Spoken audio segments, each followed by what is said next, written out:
कहा जाता है कि मानव जाति एक सामाजिक प्राणी है। उसके जीवन में जो भी आदतें और अनुशासन आते हैं वो इसी समाज की देन है। बच्चा जब छोटा होता है तो वो अपने आसपास के लोगों को देखकर ही चलना, बैठना और बोलना सीख पाता है। अपने जीवन को सही तरीके से जीने और खुशी से समय बिताने के लिए अपने दुख दर्द तकलीफों को बांटने के लिए हमें परिवार और दोस्तों के सहारे की जरूरत होती है। कोई भी मनुष्य कभी अकेला नहीं रहना चाहता। वो चाहता है कि उसके आसपास उसके अपने लोग रहे, लेकिन कई बार परिस्थितियों के कारण जब मनुष्य को अकेले रहना पड़ता है तब वह इसे बहुत बड़ा दुख और बोझ मानकर चलता है। अकेलापन सामान्य मनुष्य के लिए भले ही दुख का कारण हो सकती है, लेकिन विशेष गुणों वाले व्यक्ति अकेलेपन को कभी बोझ नहीं मानते, बल्कि इसे वो अवसर के रूप में देखते हैं, क्योंकि अकेले रहने से मनुष्य को बहुत अधिक ताकत मिलती है और उसका मस्तिष्क भी ज्ञान के गुणों से परिपूर्ण हो जाता है। आइए इस कहानी के माध्यम से समझते हैं कि गौतम बुद्ध ने किस प्रकार से अकेलेपन से दुखी एक व्यक्ति को अकेलेपन की ताकत का अनुभव कराया। दोस्तों, गौतम बुद्ध की शिक्षा हर किसी के जीवन को नई दिशा दे सकती है। अगर आप भी इसे मानते हैं तो कमेंट्स में नमो बुद्धाय लिखना मत भूलिए। चलिए अब कहानी शुरू करते हैं। एक समय की बात है, गौतम बुद्ध भ्रमण करते हुए एक नगर में जा पहुंचे। नगरवासियों ने उनका खूब स्वागत किया। गौतम बुद्ध के आराम के लिए नगर के सबसे सुंदर घर को सजा दिया गया। सभी लोग बुद्ध की सेवा के लिए तत्पर थे, किंतु बुद्ध ने नगर के भीतर जाने से मना कर दिया और कहा कि वह नगर के बाहर वृक्ष के नीचे ही आराम करेंगे, क्योंकि वह थोड़े समय के लिए अकेले रहना चाहते हैं। बुद्ध की आज्ञा मानकर सभी नगरवासी चले गए। नगरवासियों के जाने के बाद बुद्ध ने अपनी आंखें बंद की और ध्यान की अवस्था में जाने लगे। तभी उन्हें किसी के रोने की आवाज सुनाई दी। बुद्ध ने तुरंत अपनी आंखें खोली और इधर उधर देखा तो पाया कि एक व्यक्ति उनसे थोड़ी दूर पर बैठा हुआ है और वो चिल्ला चिल्ला कर रो रहा है। बुद्ध तुरंत ही उसके पास पहुंच गए। उन्होंने उस व्यक्ति से उसके दुख का कारण जानने का प्रयास किया। उस व्यक्ति ने बताया कि बचपन में ही उसके माता पिता का देहांत हो गया था। इस कारण वह अकेले भिक्षा इत्यादि मांगकर अपना भरण पोषण करता था। जीवन में कभी उसके कोई मित्र नहीं बने, क्योंकि वह गरीब था।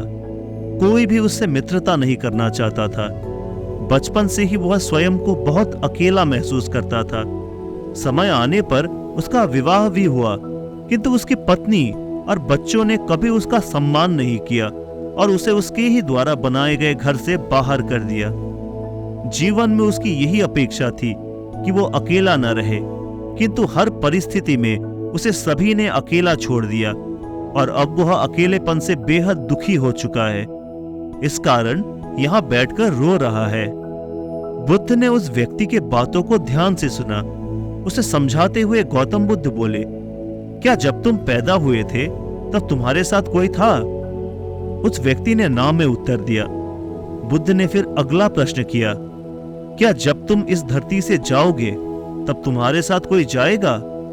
उस व्यक्ति ने फिर ना में सिर हिलाया। बुद्ध बोले, फिर तुम्हें ये आशा क्यों है कि तुम्हारे साथ कोई रहे? वह व्यक्ति बड़े ही भाग्यशाली होते हैं जिन्हें अकेले रहने का सुख प्राप्त होता है।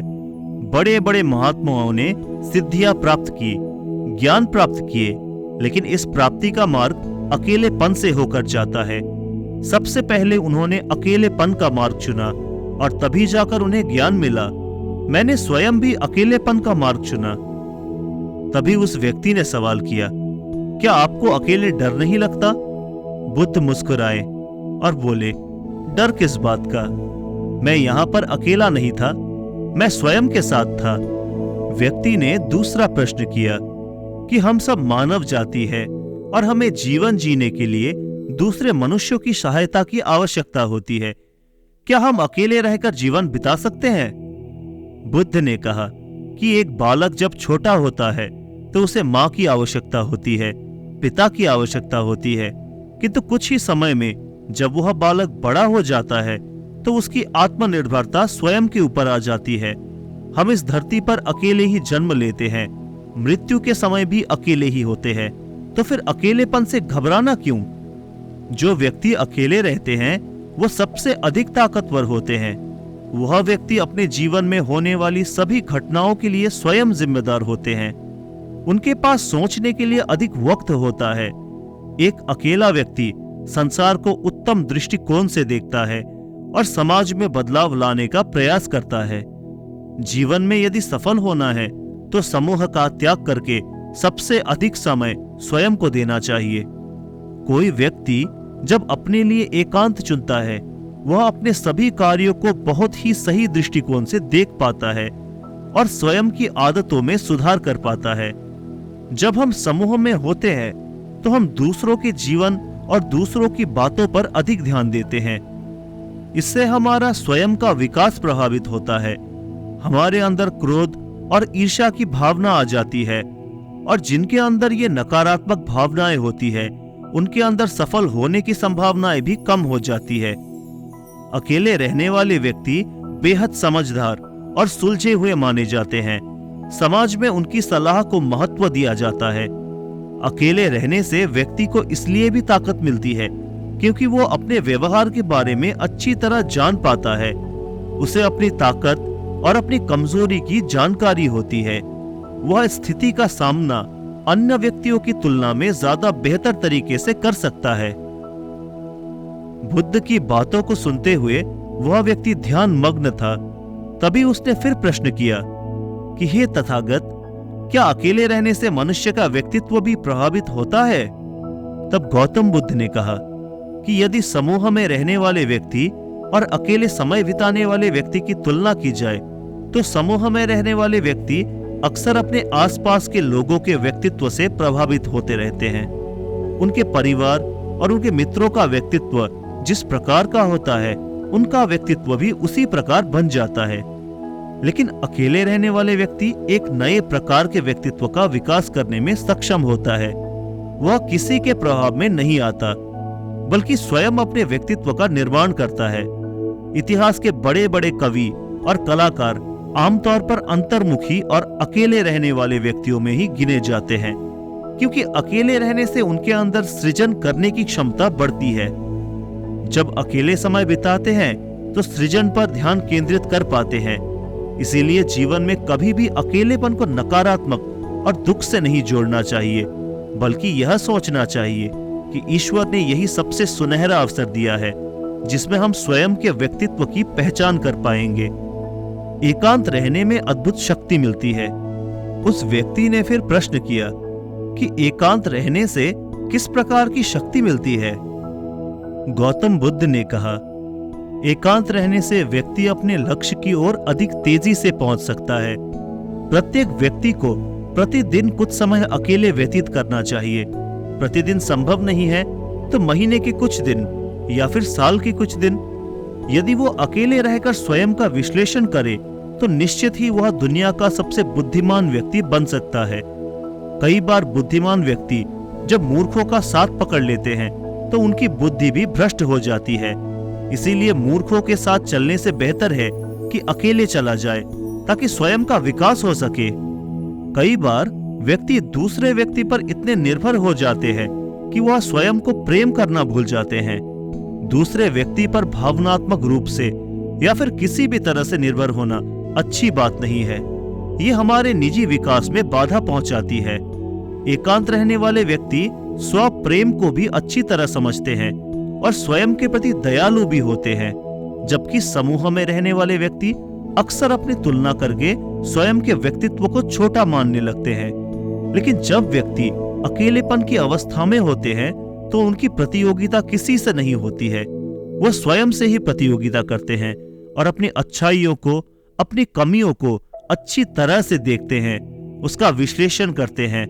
इतना ही नहीं, एकांत की अवस्था में वह कम समय में ही अपनी समस्याओं का समाधान भी कर लेते हैं, जबकि समूह में रहने वाले व्यक्ति यदि कोई निर्णय लेता है तो इसका निर्णय भी अन्य व्यक्तियों की इच्छा से प्रभावित होता है। गौतम बुद्ध की बातों को ध्यान से सुन रहे उस व्यक्ति ने फिर प्रश्न किया कि जिन व्यक्तियों के परिवार और मित्र हैं, वह किस प्रकार अकेले रह सकते हैं।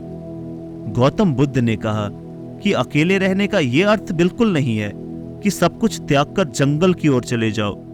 गृहस्थ जीवन और समाज के प्रति कुछ महत्वपूर्ण जिम्मेदारियां होती है जिनका निर्वहन करना आवश्यक होता है, किंतु इस अवस्था में रहते हुए भी यदि स्वयं का विकास करना है तो प्रतिदिन कुछ समय अकेले अवश्य बिताना चाहिए।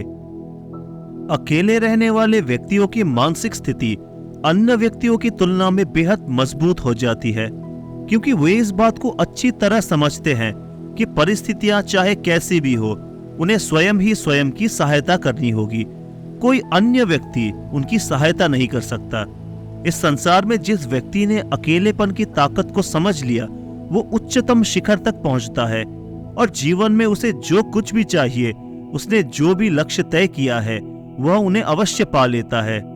किंतु कई बार अकेले रहने वाले व्यक्ति नकारात्मक भाव से भी गुजरते हैं। उनके अंदर कई प्रकार की नकारात्मक बातें आ जाती है और वह दुखी रहने लगते हैं। ऐसा होना स्वाभाविक है। मन के नकारात्मक बातों का आना, दुखी होना, ये सब मनुष्यों के संवेग है, किंतु ये दुख और नकारात्मक भाव लंबे समय तक मनुष्य के जीवन में नहीं रहना चाहिए। ईश्वर ने यदि तुम्हें अकेले रहने का अवसर दिया है तो इसे सहर्ष स्वीकार करो और ये सोचो कि ईश्वर ने जो कुछ भी किया है, इसमें अवश्य ही तुम्हारी कोई भलाई छिपी हुई है।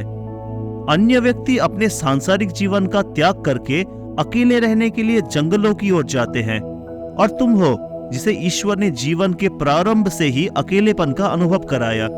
इस कारण तुम्हें सदैव कृतज्ञ होना चाहिए। मन के नकारात्मक भाव और दुख के स्थान पर तुम्हें सकारात्मक बातें सोचनी चाहिए और अपने एकांत को समय सही दिशा देना चाहिए। गौतम बुद्ध बोले कि प्रारंभ में तुम्हें अवश्य ही पीड़ा महसूस होगी, किंतु समय के साथ तुम्हें इसका लाभ भी मिलेगा। अपने जीवन को सही लक्ष्य में लगाओ और अपने लिए अनुशासन तय करो। जब कभी एकांत में बैठो तो अपनी दोनों आंखें बंद करके ध्यान लगाओ। ध्यान की गहरी अवस्था तुम्हें सकारात्मकता की ओर ले जाएगी। इस प्रकार गौतम बुद्ध ने उस व्यक्ति को अकेलेपन की ताकत का अनुभव करवाया। उस व्यक्ति ने गौतम बुद्ध से वादा किया कि अब वह जीवन में कभी दुखी नहीं होगा, बल्कि एकांत समय को अवसर बनाकर जीवन में बड़े लक्ष्य की प्राप्ति करेगा। दोस्तों, उम्मीद करता हूं कि यह वीडियो आपको पसंद आई होगी। हम सभी अपने प्रतिदिन के जीवन में कभी ना कभी अकेला अवश्य महसूस करते हैं, किंतु यही वो समय होता है जब हम अपने विकास के बारे में सोच सकते हैं।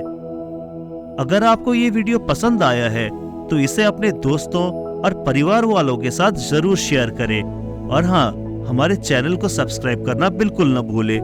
तो मिलते हैं अगली कहानी के साथ। तब तक के लिए नमो बुद्धाय।